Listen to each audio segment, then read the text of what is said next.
¿Cuál es el futuro que le espera a las naciones? ¿Se podrá lograr la paz, la justicia y la prosperidad mediante las políticas y los tratados económicos de las diferentes naciones del mundo? Estas preguntas y muchas más son contestadas en este libro maravilloso de Daniel.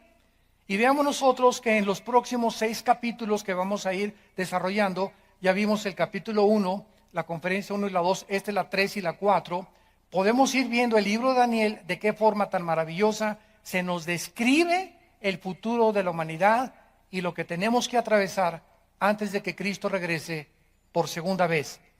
Rápidamente, en el capítulo 1 se nos describe la invasión o el sitio contra Jerusalén por el rey Nabucodonosor. Nabucodonosor llega a Jerusalén, la sitia y se lleva cautivos a la mayoría de los judíos. Se quedan bastantes de ellos ahí en Jerusalén. Y entre estos judíos se encontraban 4 muchachos, que eran Daniel y sus 3 amigos. Al llegar a Babilonia, vemos el principio satánico, porque todo esto tiene un trasfondo espiritual. Toda la Biblia es de carácter espiritual, para mostrarnos el mundo que nos rodea, cómo afecta el mundo espiritual, el mundo físico. Y vemos el propósito satánico a través del rey Nabucodonosor, de que en el momento que llegan los jóvenes a Babilonia, se les quiere cambiar sus nombres, se les quiere cambiar su cultura, se les quiere cambiar sus ideas. ¿Por qué? Porque es el propósito del mundo que nos rodea. El mundo que nos rodea nos quiere robar nuestra identidad de hijos de Dios. El mundo que nos rodea no quiere que seamos diferentes a ellos. Y quiere decirte que tú eres también del montón y que somos de la borregada y que no tenemos ningún propósito, que no hay ninguna verdad absoluta, que todas las religiones llevan a Dios, etcétera, etcétera. Y vemos desde el principio de este maravilloso libro el propósito satánico de querer robarnos nuestra identidad, nuestras convicciones, el vocabulario que usamos como cristianos, la educación y las convicciones espirituales que debemos de tener como seguidores de Jesucristo. En segundo lugar, vemos nosotros que Daniel se rebela contra esto, cuando quieren que él participe y sus amigos de la comida y el vino del rey.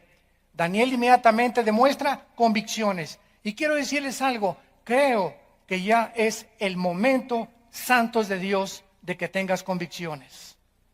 ¿Qué significa tener convicciones? Tener convicciones significa estar convencido interiormente de que voy a decidirme. Si soy hombre, no voy a tocar a mi novia jamás, hasta que nos casemos.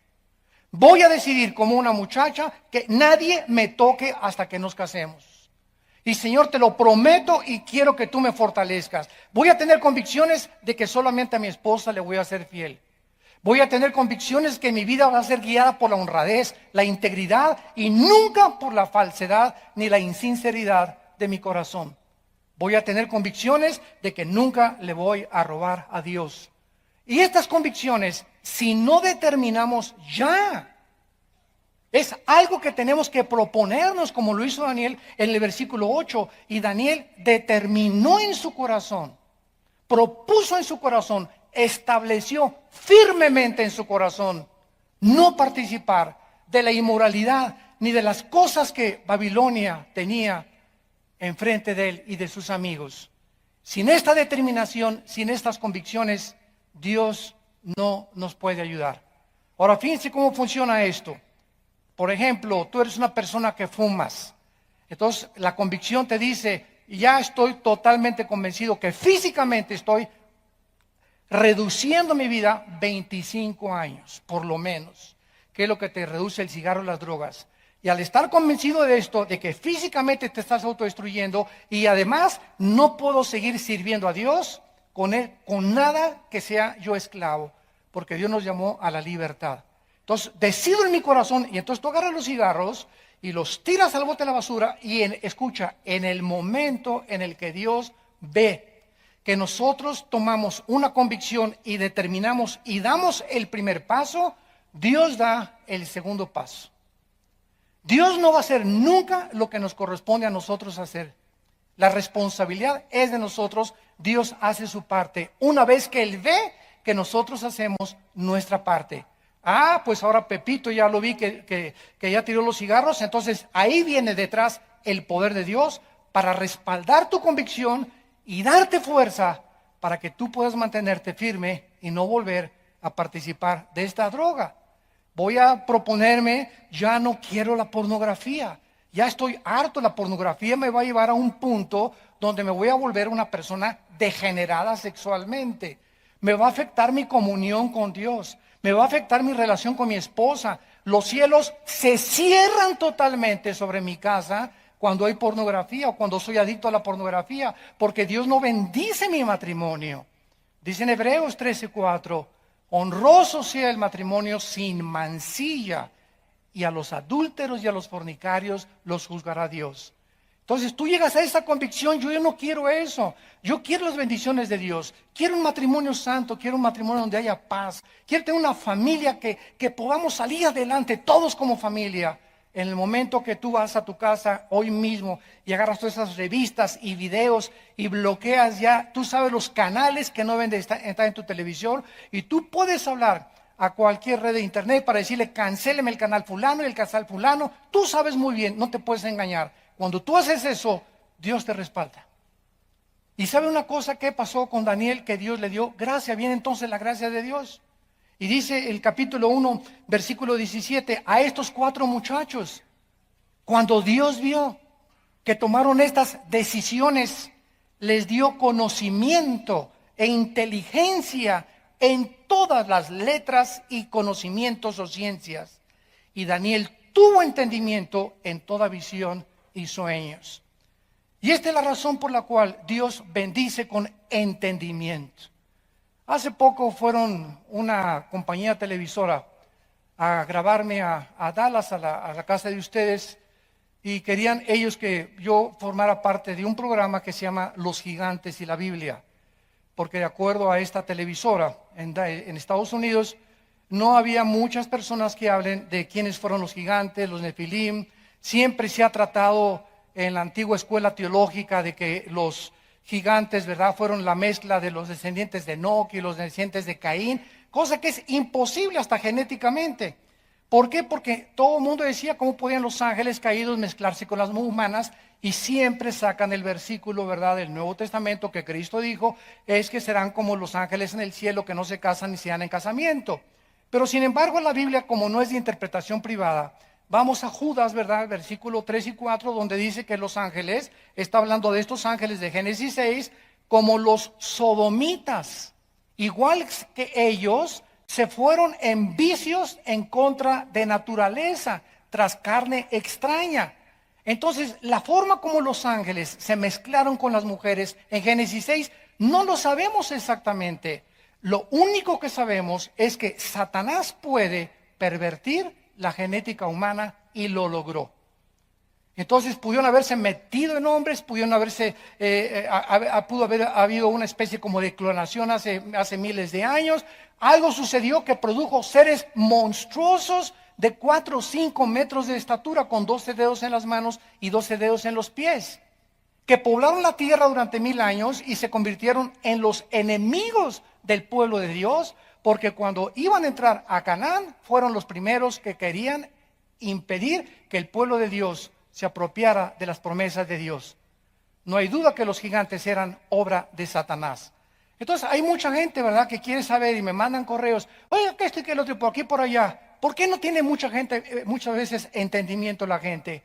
Porque el entendimiento lo da Dios y el Espíritu Santo. Oiga, ¿y por qué la predestinación? ¿Y por qué aquello? A esas personas hay que preguntarles, ¿tú ya tienes conocimiento de qué es la justificación, la gracia, los pactos, la santificación? ¿Conoces las doctrinas elementales de la Biblia? ¿Has estudiado el libro de Romanos, versículo por versículo, todos los 16 capítulos de Romanos? ¿Ya tienes un concepto adecuado entre el libro de los Hebreos y el Antiguo Testamento? Entonces no te quieras brincar al 5º o al 6º año de primaria cuando no sabes leer el abecedario. Pero así es como está el pueblo de Dios. Demandan preguntas. Y a ver esto por qué, y a ver esto por aquello. Pero ellos no quieren pagar el precio de ellos discipularse. Quieren que un predicador les conteste todo. quieren saberlo todo, pero no se disipulan, no estudian sus Biblias en su casa privadamente, pero quieren todo a la maruch, quieren todo instantáneo, quieren todo a través de una palabra de profecía, quieren todo a través de una visión, de un sueño, o que se les aparezca Clodomiro en un buñuelo. Y finalmente vemos de qué forma, ¿verdad?, ante esta determinación de Daniel, él entra a formar parte del séquito de oficiales del rey Nabucodonosor. En el capítulo 3 vamos a ver de qué forma el imperio babilónico establece un estado totalitario.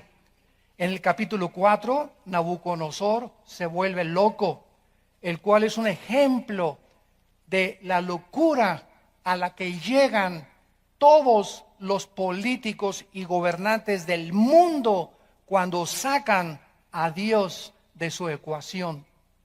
Todas estas enseñanzas espirituales tienen un significado profundo para el siglo XXI en el cual nosotros estamos viviendo. En el capítulo 5 se nos ofrece un retrato de los juicios futuros de Dios sobre un mundo desafiante como el rey Belsasar y la caída de Babilonia por medio de los persas. En el capítulo 6 el imperio persa quiere establecer la adoración imperial, demandando la fidelidad del pueblo al Estado. El capítulo 7 es el retrato del último gobierno mundial, en el cual será establecido por el anticristo, pero destruido con la segunda venida de Jesucristo.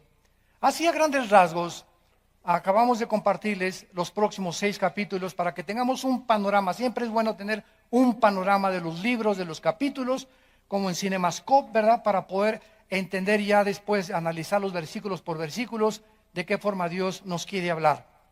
Muy bien, las profecías de Daniel, esto es muy importante. Las profecías de Daniel cubren un periodo de la historia que Cristo llamó en Lucas 21, versículo 24, el tiempo de los gentiles. Vamos a leer Lucas 21, 24 y dice así, es Jesucristo el que está hablando. Y caerán a filo de espada y serán llevados cautivos a todas las naciones.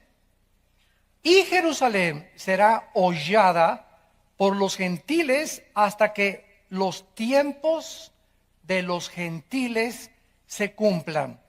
Todo estudiante de la Biblia y de teología tiene que tener claramente esta doctrina que se llama el tiempo de los gentiles. ¿Qué significa esto? Muy bien.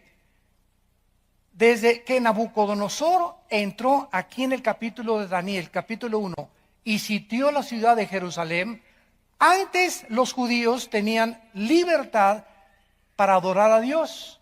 En otras palabras, tenían su templo, el sacerdocio levítico, tenían sus ofrendas, tenían todas estas cosas que Dios les entregó al pueblo de Israel.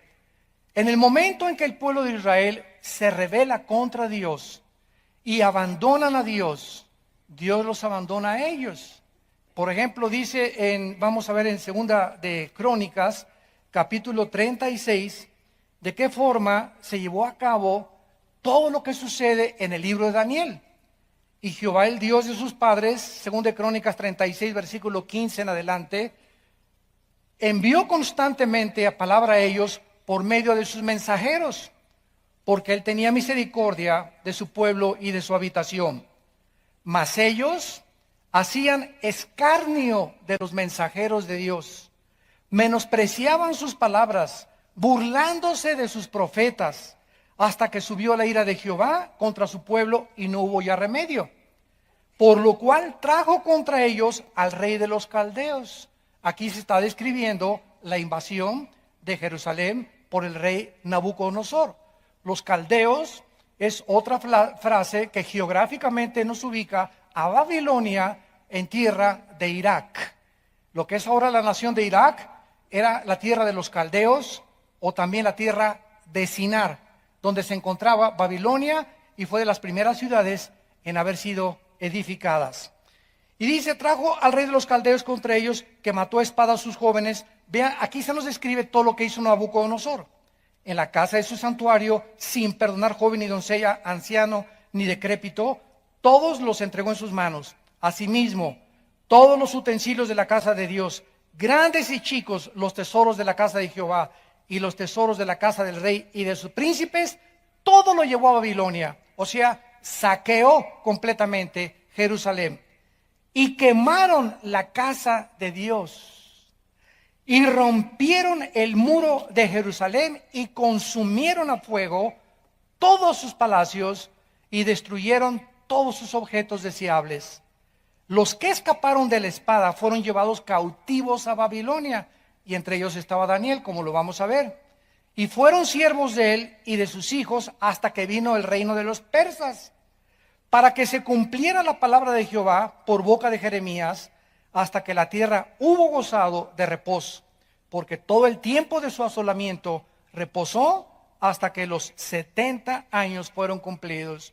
Jeremías, antes de que Nabucodonosor invadiera Jerusalén, en el capítulo 25 de Jeremías, él profetizó con años de anticipación que cuando llegara Nabucodonosor iban a ser 70 años que los judíos iban a vivir fuera de Jerusalén, presos, exiliados, deportados en una tierra lejana, sin templo, sin sacerdocio, sin sacrificio y sin ofrendas.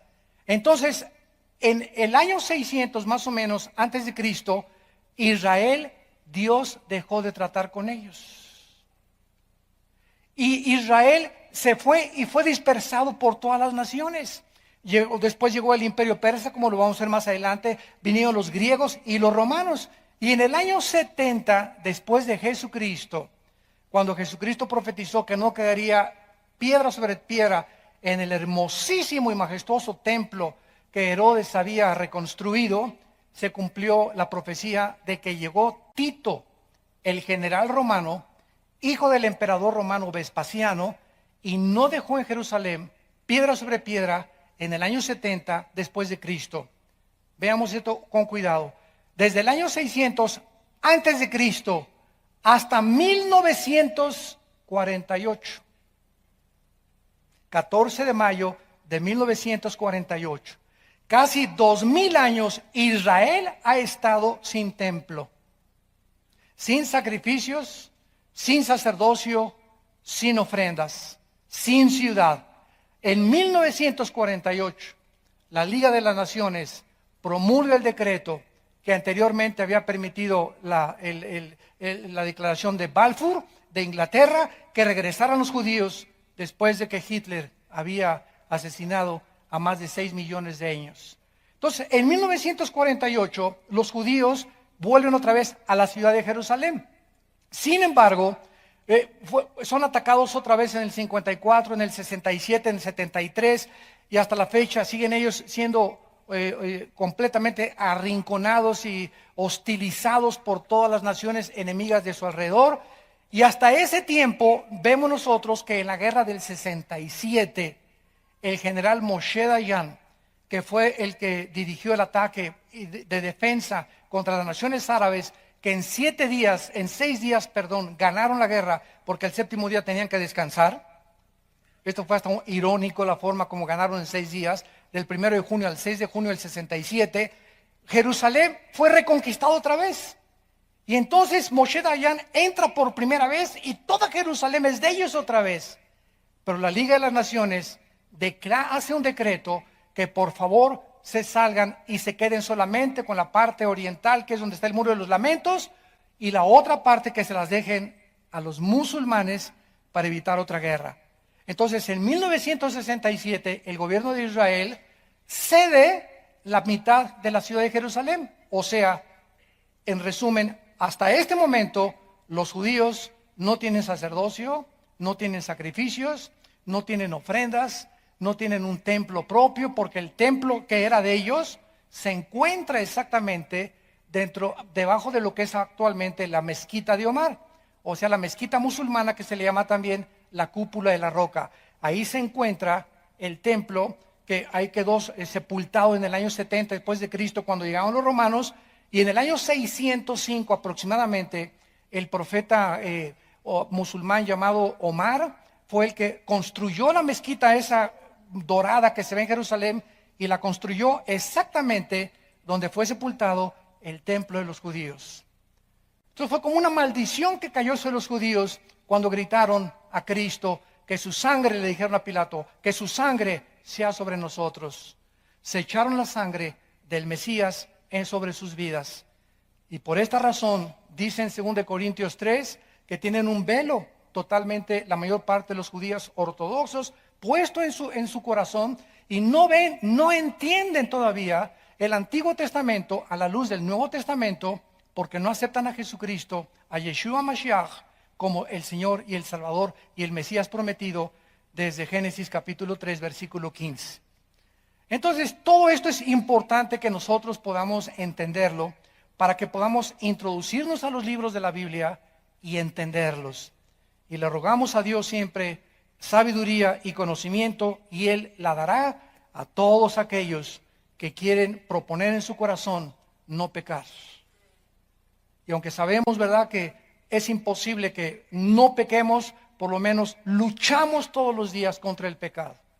Si tú tienes una guerra espiritual ahorita y sientes angustia porque pecaste o porque hiciste esto, porque le permitiste a tu novio hacer ciertas cosas, o estás con un hombre que no es tu esposo, con una mujer que no es tu esposa, y tienes esta guerra en tu corazón, es la mejor señal de que eres hijo de Dios. Malo cuando te acuestas en tus pecados y ya tu conciencia no te molesta. Cuando somos hijos de Dios, vamos a vivir en guerra contra el pecado todos los días de nuestra vida. Muy bien, vamos ahora pues a pasar al capítulo 2 del libro de Daniel. Regresemos a este libro y vamos a ver en este libro que los imperios y las naciones, al igual que sus gobernantes, surgen y caen porque ninguna nación, ningún imperio, ningún político, ninguna persona déspota dura mucho tiempo. Nadie puede disfrutar la vida sin la gracia de Dios. Y este es lo que el rey Salomón trató de escribir en el libro de Eclesiastés. Al principio comienza Salomón: vanidad de vanidades. Todo es hueco en la vida, todo carece de propósito y significado. Y en el capítulo 3 dice: dichoso el hombre a quien Dios le da la gracia para trabajar. En otras palabras, Dios nos creó con la habilidad de trabajar, porque Adán, antes de que viniera el pecado, ya trabajaba. Génesis 2 le dijo Dios: no va a estar una hamaca con un coco y con un agua de limón, Adán. Nos creó desde antes del pecado para que pudiéramos ser productivos. Por favor, entiende esto. Dios nos creó para ser productivos. Tenemos que producir.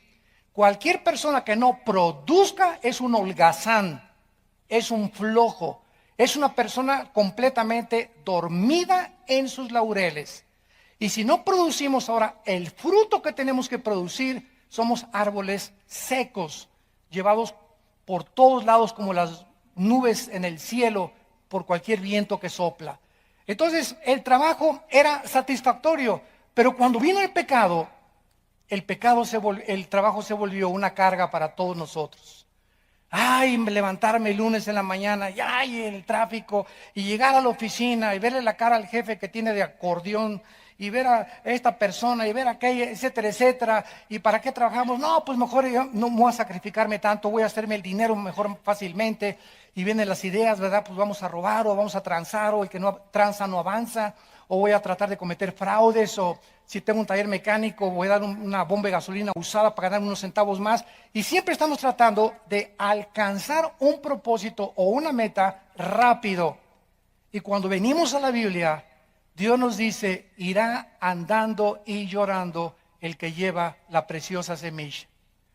El trabajar, pones tu puesto de tacos, el primer mes, tranquilo, poquitos pesos, vas recuperando tu dinero y vas caminando, pasaron 1 año, 2 años, y si Dios ve que mantienes tu integridad en tu puesto de tacos, en tu taller mecánico, en tu tienda, en el oficio, como abogado, como doctor, lo que tú seas, y mantienes tus convicciones en tu corazón, Dios te bendice. Nunca antes. Tenemos que ser probados. Tenemos que ser probados. antes de que se abran las puertas de los cielos. Y Dios prueba la integridad, la sinceridad, la motivación por la cual le servimos. A nosotros los pastores, Dios nos prueba simplemente por el amor que les tengamos a ustedes. Un pastor que no ama a sus ovejas, o una pastora o esposa de pastor que no ama a las ovejas, está fuera de la gracia de Dios. Y podemos circular y podemos reírnos y todo, pero si Dios no ve que nosotros nos interesamos por su pueblo y vivimos por su pueblo, porque ese es nuestro llamado, entonces somos unos hipócritas. Y puedes tú tener 10,000 personas en tu iglesia o 30,000 personas, eso no importa. El Papa tiene más que tú. Las sectas tienen millones de personas que lo siguen. Jim Jones llegó a 1,500 personas. El hecho que haya miles de personas siguiendo a una persona no significa realmente que esa persona sea un ungido de Dios. Dios ve los corazones. Y lo que Dios ve es si esa persona ama al pueblo al cual nos ha llamado a servirlos. Entonces es importante que entendamos que el corazón tiene que ser probado y Dios nos bendice. Pero cuando vas llorando con la semilla, regresaremos con gozo, trayendo las gavillas. Habrá una bendición tremenda después de 30, 20, 40 años de servir a Dios. Yo comencé a servir a Dios en 1977, aquí en esta área de satélite. Muchos de ustedes somos antes de Cristo, ¿verdad? Ya nos conocen. Pero desde el 77 comenzamos aquí, Tlalnepantla, Valle Dorado, toda esta zona de por aquí del norte. Parece que aquí fue la zona donde Dios nos llamó a establecer un baluarte aquí, ¿verdad? Yo le llamo a la iglesia un baluarte de la verdad, como le dice Pablo a Timoteo. Y desde aquel entonces, me acuerdo, hasta 1988, pasaron más de 15 años que Dios no tenía coche. Y andaba en puras peceras, ¿verdad? En taxis por aquí, por allá, los estudios bíblicos. No teníamos nada, éramos pobres, ¿verdad? Teníamos apenas para comer. Pero seguimos, la perseverancia es lo que Dios bendice. Y hasta 1986, 87, un señor de aquí, ¿verdad? Me reservo su nombre, nos regaló una combi por primera vez. Y comenzamos a comer ya bien, comenzaron a subir las ofrendas, etcétera, etcétera. Pero nadie comienza arriba. Para que no crean ustedes, ¿verdad? Que ahorita que nos ven aquí muy trajeado el brother, ¿verdad? Y con etcétera, etcétera. Que hemos toda la vida sido así, ¿verdad? No, han sido tengo ahorita 40 años de ser cristiano y 37 de servir al Señor. 40 años que me convertí en el 74 y 37 años de servir a Cristo. Y a través de estos 37 años tenemos una vida, ¿verdad?, en la que podamos dar testimonio que no hemos engañado al pueblo de Dios y que hemos predicado las sanas palabras del Hijo de Dios. Y lo seguiremos haciendo mientras Él nos dé vida. En los tiempos de Daniel, tanto Jerusalén como Judá cayeron bajo el imperio babilónico, todo destruido, y los judíos estaban ahora preocupándose, ¿qué nos deparará el futuro? ¿Dónde están las promesas de Abraham? Oye, ya me divorcié, Dios me dijo que me iba a bendecir, mi hijo se fue de la casa, oye, el trabajo no prosperó, el negocio que hicimos no prosperó, ¿realmente podremos nosotros tener un futuro? ¿Nos podrá levantar Dios? Mi amor, me corrieron del trabajo, nos quedamos sin nada por mis convicciones de cristianos. Como esa película de Dios no está muerto, el muchacho está al grado de perder y perdió a su novia. Escuchen, jóvenes, perdió a su novia con tal de mantenerse en sus convicciones. Y así te va a mandar Dios, muchachitas, de que, ay, no seas ridículo, no seas exagerado, no seas tan religioso, no seas, pareces un idiota ya día y noche con la Biblia. Y cuando tú aceptas eso, es que la amas más a ella que a Dios. Te está probando Dios. O igual con tu novio, ¿verdad? Ahí tú con la Biblia siempre, pues si no te gusta, ¿verdad? Pues nos vemos y ya. Pero tenemos que tener convicciones. Y si no pasamos esa prueba, no pasamos las demás. Porque es la primera prueba que tenemos los cristianos. 1 de Pedro capítulo 1. Nuestra fe, más preciosa que el oro, tiene que ser probada. ¿Cómo se prueba la fe? Ante la oposición, ante la persecución. Ahí es donde damos cuenta que vamos en contra de la corriente. Si no te gustó, pues búscate otro que te vaya a chapulinear. Si no te gustó, pues búscate otra, ¿verdad? Si no te gustó, pues renuncio, ¿verdad? Pero aquí es esto.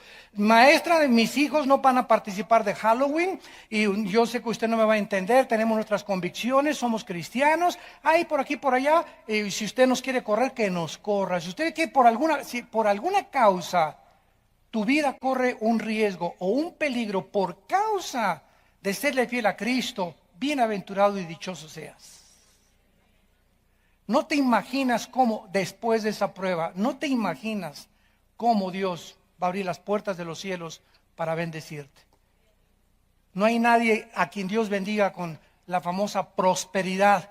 Nada más da esto y serás prosperado, etcétera, etcétera. No, la prosperidad viene después de muchos, muchos años de servir a Dios y de mantener tus convicciones contra toda la corriente opuesta del mundo. Ahora era cuando el pueblo judío necesitaba tener una esperanza. Necesitaban a alguien. ¿Y qué hizo Dios? Infiltrar 4 jóvenes dentro del imperio babilónico para trabajar dentro de estos jóvenes y en la vida de estos jóvenes, principalmente de Daniel, poder transmitirles al pueblo la esperanza que aún les esperaba si ellos se arrepentían de sus pecados. Vayamos pues al capítulo 2, que dice así: en el segundo año del reinado de Nabucodonosor, por cierto, él reinó 45 años de los 70 años que existió Babilonia. Nabucodonosor era hijo de Nabopolassar, su padre fue el rey de Babilonia. Él siguió Nabucodonosor y reinó 45 años. En el segundo año del reinado de Nabucodonosor, tuvo Nabucodonosor sueños y se perturbó su espíritu y se le fue el sueño. Hizo llamar el rey a magos, astrólogos, encantadores, caldeos, para que le explicaran los sueños. Vinieron pues y se presentaron delante del rey, y el rey les dijo: he tenido un sueño, y mi espíritu se ha turbado por saber el sueño. Entonces hablaron los caldeos al rey en lengua aramea: Rey, para siempre vive. Di el sueño a tus siervos y te mostraremos la interpretación. Noten ustedes, en primer lugar, que este sueño venía de Dios. Dios no le dio el sueño a Daniel, porque vamos a ver en este sueño de esta imagen que vamos a escribir, a ver si nos da tiempo si no en la próxima conferencia, esta imagen que fue el centro del sueño de Nabucodonosor, ahí se profetiza toda la historia de los imperios políticos desde el año 600 antes de Cristo hasta la segunda venida de Cristo. Esto es asombroso e increíble. En esa imagen que vamos a estudiar con mucho detenimiento, se profetiza todo el futuro de la humanidad. Así que imagínense ustedes si Daniel hubiera tenido ese sueño, ¿quién le hubiera creído? Pero el hecho que Dios le da el sueño a un rey pagano, a un rey gentil, a un rey cruel, porque si había alguien cruel y sanguinario era Nabucodonosor, le sacaba los ojos a sus víctimas, a las mujeres embarazadas las partía a la mitad. Era un rey de lo más sanguinario que puedan ustedes imaginarse.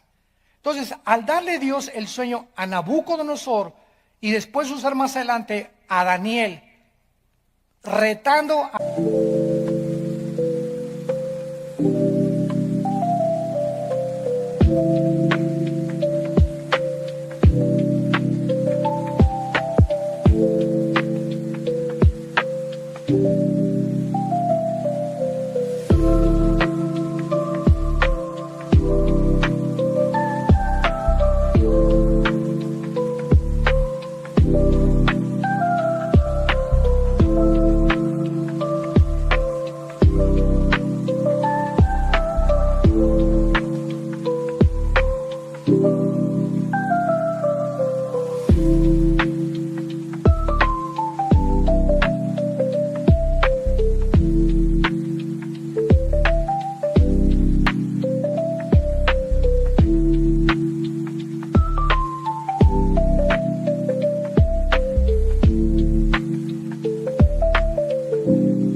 a los magos, a los astrólogos, a los discípulos de Walter Mercado, a los ocultistas, a los filósofos orientales, a los gurús y a todos aquellos que están en el mundo del ocultismo, Daniel tenía que demostrar en ese imperio que él servía al único Dios vivo y verdadero.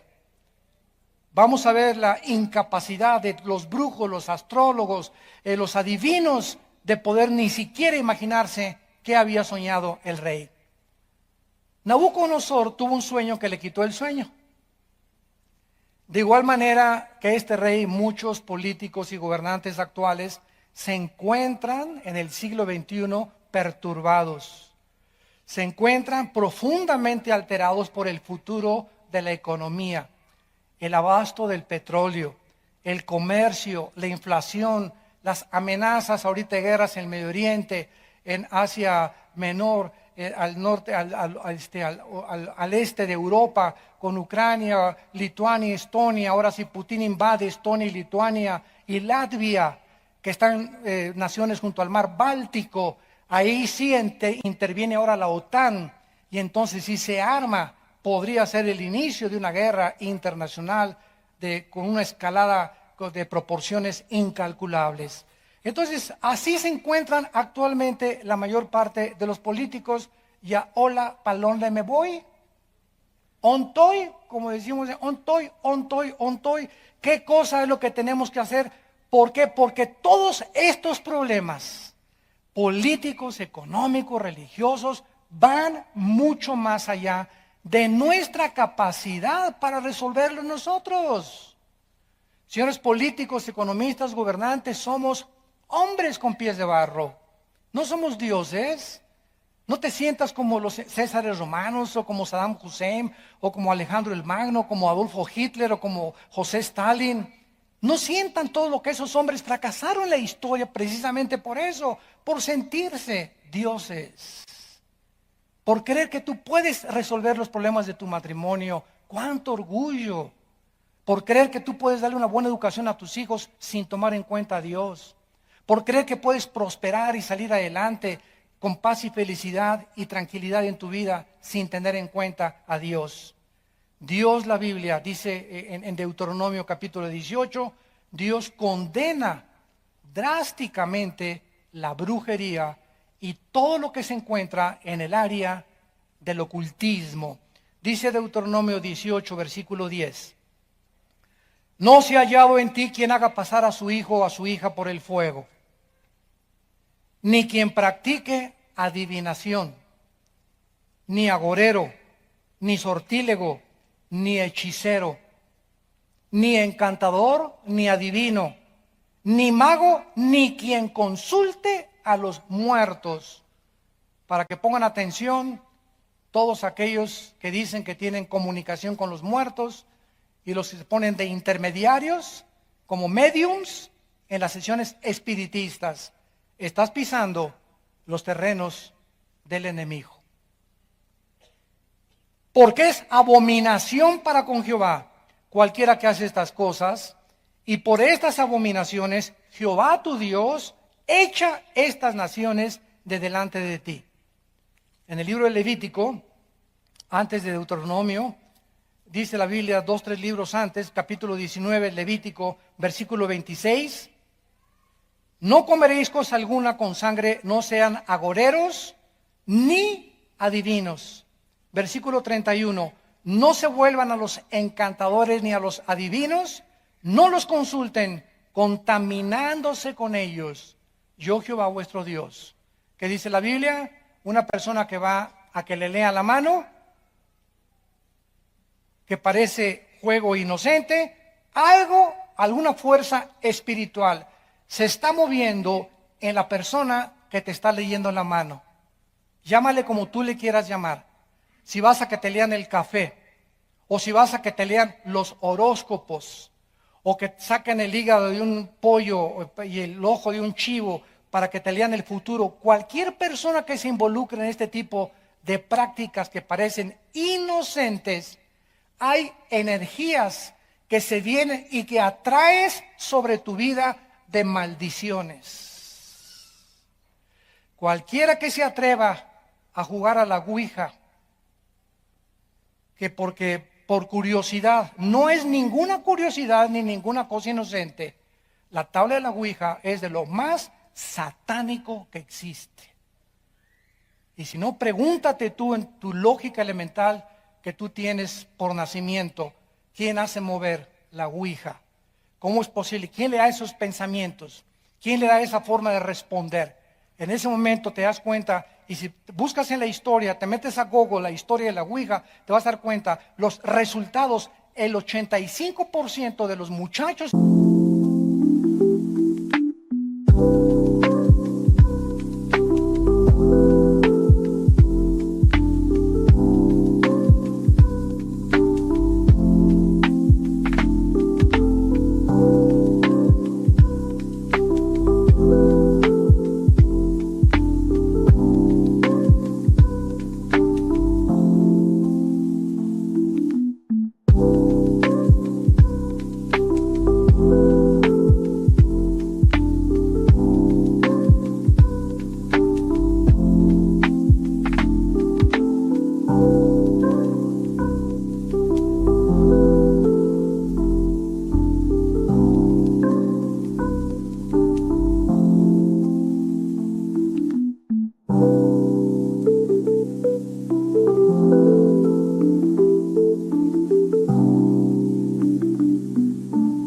y muchachas que han consultado la ouija o jugado con ella, acabaron en el hospital psiquiátrico. O cuando se casaron tuvieron problemas gravísimos en su matrimonio de múltiples desórdenes de su personalidad. Esquizofrenia, paranoias, psicosis, manías depresivas, todas estas cosas que la psicología y psiquiatría clasifica como problemas mentales, no son mentales, son problemas espirituales que has atraído a tu vida por maldiciones de tu pasado. La Biblia prohíbe, y ahorita vemos qué increíble es que la mayor parte de los gobernantes en el mundo, europeos, sudamericanos, consultan a brujos. Se hacen baños con los brujos. Participan de los ritos o rituales de los brujos, de los astrólogos, sin darse cuenta de qué cosa están ellos participando y por qué a esos países les va como les va. Porque están en los terrenos del enemigo de Satanás. Llegaron los astrólogos y los magos y dice en el versículo 5, que el rey, cuando le dijeron los astrólogos y los magos, bueno, dinos qué soñaste. Qué fácil se la pusieron. Dinos el sueño. No, pues vi una estatua, etcétera, etcétera, y te vamos a dar la interpretación. Nabucodonosor sabía que si él les decía el sueño, iban a sacar una tontería. O sea, iban a decirle, esto es lo que significa, y él no iba a saber si realmente esa era la interpretación. O sea, iban a salir con algún chorizo, ¿verdad?, de ahí de Toluca. Entonces el rey les dice, ¿verdad?, no les voy a decir el sueño. Y los brujos y los astrólogos le rogaron, no, dinos primero el sueño y te lo interpretamos. No, yo quiero, si ustedes dicen que en el mundo del ocultismo, en el mundo de la astrología, en el mundo de la brujería, es más grande y realmente conoce Satanás el futuro como lo debe conocer Dios, díganme ustedes de qué se trata. ¿Y saben ustedes que este es el desafío de la Biblia? Vean ustedes aquí en Isaías capítulo 44, Isaías 44, el desafío que Dios lanza al mundo. Versículo 6 al 8. Así dice Jehová, Rey de Israel y su Redentor. Isaías 44, 6. Jehová de los ejércitos, yo soy el primero y yo soy el postrero, y fuera de mí no hay Dios. Y vean ustedes la pregunta que hace Dios. ¿Y quién proclamará lo venidero? A ver, pregúntale a Walter Mercado, a los gurús que te pongan en orden la historia del mundo desde Adán hasta la segunda venida de Jesucristo. Consulta el Corán, consulta el Tripitaka de los Budas, consulta los Vedas de los persas, consulta los libros sabios de Confucio. Dice Dios, consulta los libros que tú quieras. No existe ningún libro que se considera sagrado que nos pueda poner en orden la historia del ser humano como lo hace la Biblia. Esto es más que una evidencia para aquellos que se dicen ateos o agnósticos o escépticos. Porque las evidencias aquí están, si hay un Dios, es lógico que Él es el único que puede poner en orden el futuro y decirnos qué va a pasar y qué va a pasar y qué va a pasar y qué va a pasar en el orden en que Él lo estableció, como fue el orden de estos imperios que sucedieron al reino babilónico y que designaron todas las cosas que iban a seguir después del reino de Babilonia a través de la historia del mundo. Y dice a continuación del versículo 7, y lo pondrá en orden. ¿Quién dice Dios? Proclámalo y lo pone en orden delante de mí, como hago yo desde que establecí el pueblo antiguo. ¿Se acuerdan de Génesis? ¿Qué pasó desde Génesis? Abraham, tu descendencia se va a ir a Egipto y serán cautivos 400 años y después saldrán, y recorremos Génesis y recordemos el Éxodo y Levítico y los Números y vemos cómo Dios va mostrándoles a cada uno de los líderes la continuación de todo su plan y hasta que llegamos a Cristo. Y cuando llegamos a Cristo, al Nuevo Testamento, Él es la imagen del Dios invisible. Habiendo hablado Dios muchas veces de otras formas, por sueños, profecías, apariciones, visiones, por los profetas, ahora nos ha hablado por Jesús Hijo. Cristo es la última palabra y revelación de Dios al mundo, Jesucristo. Y Jesucristo les revela a sus discípulos en un orden perfecto todo lo que iba a pasar después de que lo crucificaran. Cuando tomó la última cena, Cristo pregunta, ¿quién le dijo que era la última vez que estaría con sus discípulos? ¿Cómo sabía él que exactamente en esa noche lo iban a aprender? Porque él conocía el tiempo que Dios le había dado para su futuro. Solo Dios lo podía hacer. Y siempre Jesús dijo,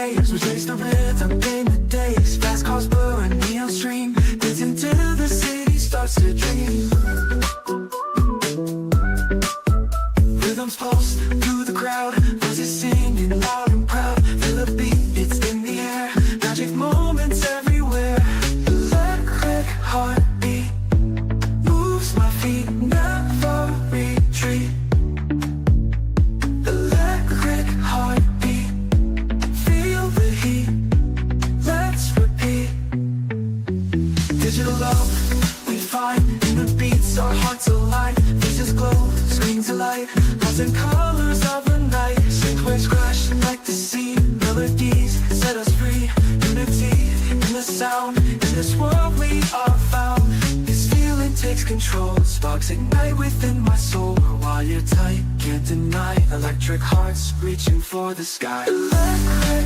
Mi tiempo no ha llegado. Desde que nació estuvo consciente Jesús de que el tiempo de su vida y su muerte sería en el tiempo exacto que el Padre había escogido. Buda jamás lo dijo, Mahoma jamás lo dijo, Maharashi Dashi Makakashi Kukuchi tampoco jamás lo dijo, tu padrino. Y así podemos investigar. Fue una de las formas en las que yo pude llegar al conocimiento de la verdad, santos de Dios. Investigué con esto y me metí en esto y por acá y esto y el otro, y hasta fuimos a ver a doña Sabina allá a Riondo, Oaxaca. Imagínense nomás, a buscar que nos dieran a través de un viaje, ¿verdad? Y una revelación y esto y el otro. Y el Che Guevara, no, eres lo máximo, ese es mi papucho de papuchos. Y esto, y Marx, y Nietzsche, y Sartre, y todos. Y cuando llegué a Jesucristo caí de rodillas diciéndole, tú eres el Señor. Tú eres el Hijo de Dios.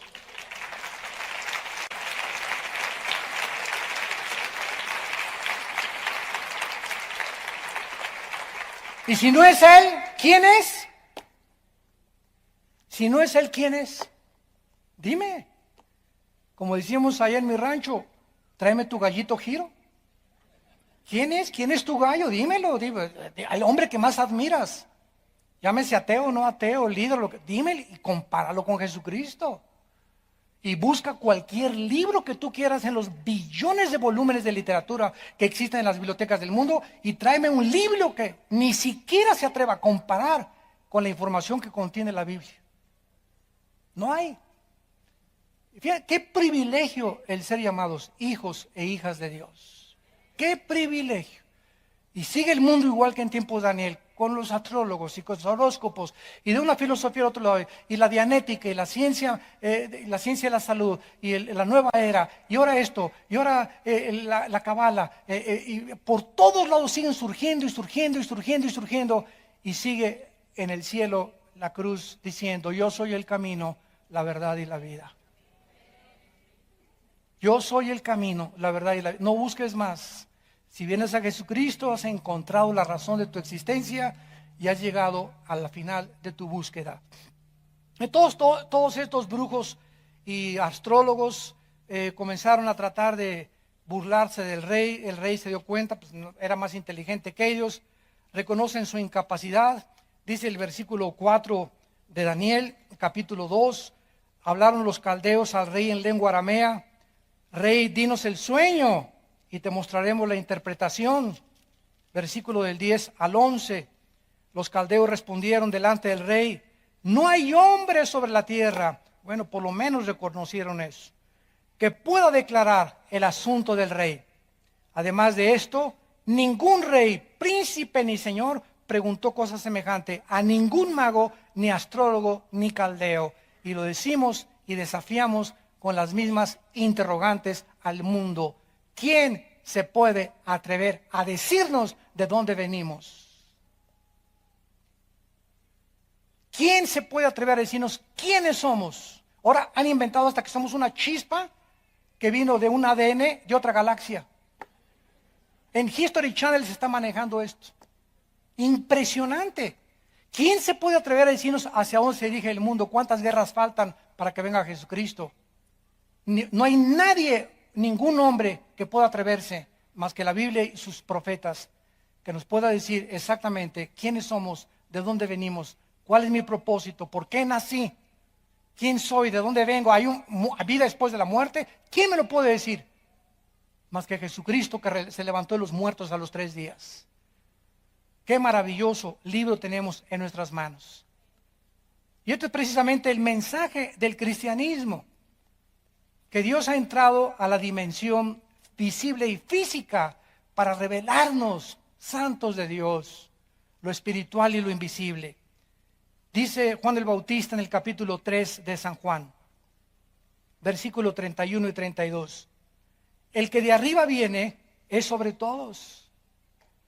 El que es de la tierra es terrenal y cosas terrenales habla. El que viene del cielo es sobre todos. Y lo que vio y oyó, esto testifica y nadie recibe su testimonio. ¡Qué ironía del ser humano! ¡Cuánta contradicción hay en nosotros! Increíble que le puedas creer más al Che Guevara o a un astrólogo o a un ateo o a un pseudoastrofísico ateo o agnóstico, o que le puedas creer a Buda. Increíble que le puedas creer a cualquier otra persona más que aquel que vino de arriba.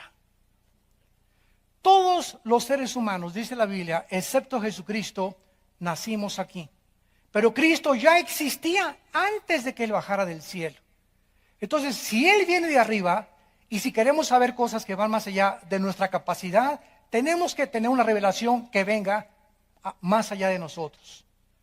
Del cielo, del...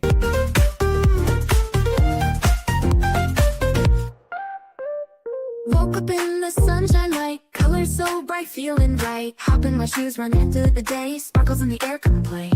Laughing and dancing around we go, hearts are like fireflies aglow. Singing our song under the blue sky, holding hands high, you and I. This is my happy dream, like a sweet melody. We're flying so free. This is my happy dream, forever you and me, singing in harmony. Smiles all over. Oh, oh, oh. Yeah, yeah. Oh, yeah. I better. Yeah, yeah, yeah. Yeah, yeah. Yeah, yeah. This girl, me, I just to die for her. Every other thing she wants, you to put my mind together.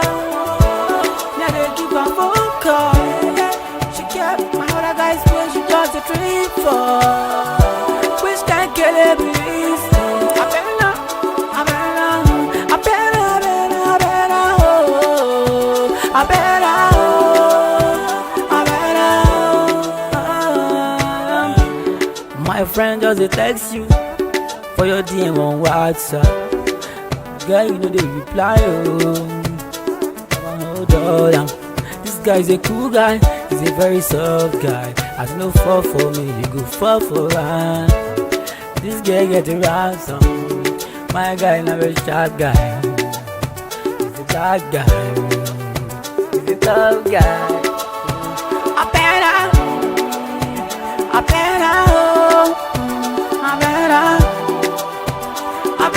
oh, I better, I better, oh, I better, oh, I better, oh, I better,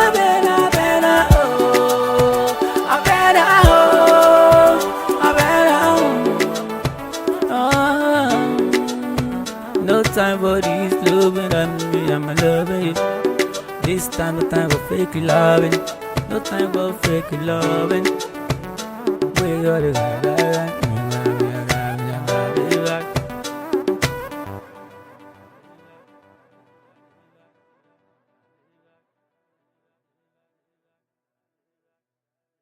Around everywhere we see, jump in the puddles, joy is our key. Rainbow above, colors so bright, we shine in the day and into the night. Friends by my side, can't stop this fun, sharing our secrets till the day is done. Sunsets and starry nights we chase, living our lives in this bright place. In this wonder world we made, every moment never fades, holding tight to what we share in our dreams without it. This is my happy dream, like this we Creador del mundo espiritual invisible que no podemos ver con nuestros ojos.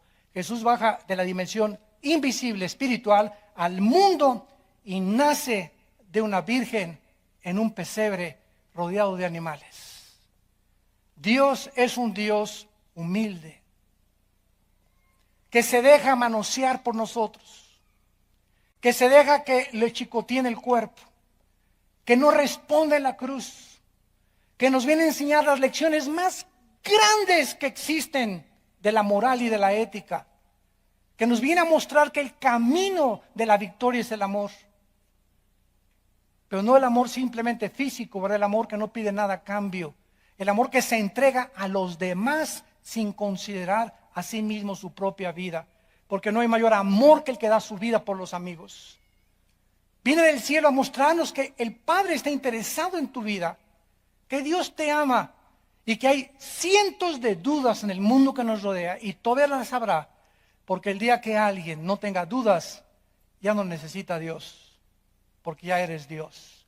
Así que mientras seguimos el camino que estamos siguiendo hasta que Cristo venga, vamos a tener dudas y las vamos a encontrar dudas y las vamos a resolver, vamos a encontrar cosas que van más allá.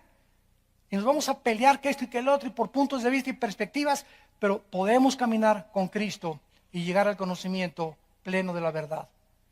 Y esto es lo que Dios nos ofrece a través de su Hijo. Yo soy la resurrección y la vida, dijo Jesucristo. Y cualquiera de ustedes que cree en mí no se va a perder, sino tendrá la vida eterna. Nadie ha bajado del cielo más que el Hijo de Dios.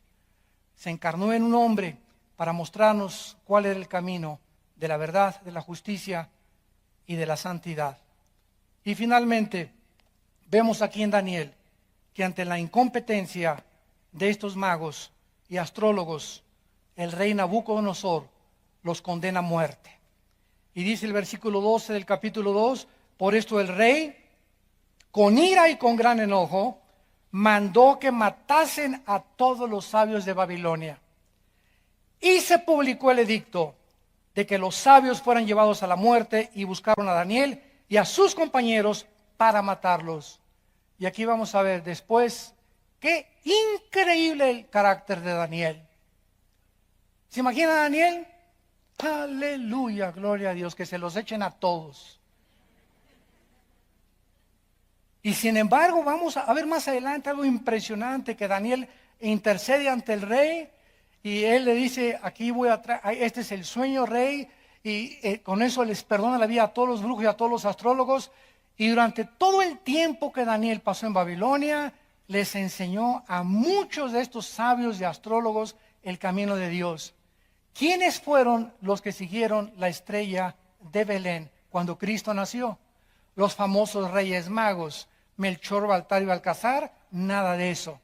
Ni San Clodomiro, ni San Perico de las Palotes, ni tampoco ni San Patricio. La Biblia no menciona nombres, ni que eran negro, ni blanco, ni amarillo. Menciona a 3 hombres que tenían conocimientos científicos, no de la astrología, sino de la astronomía.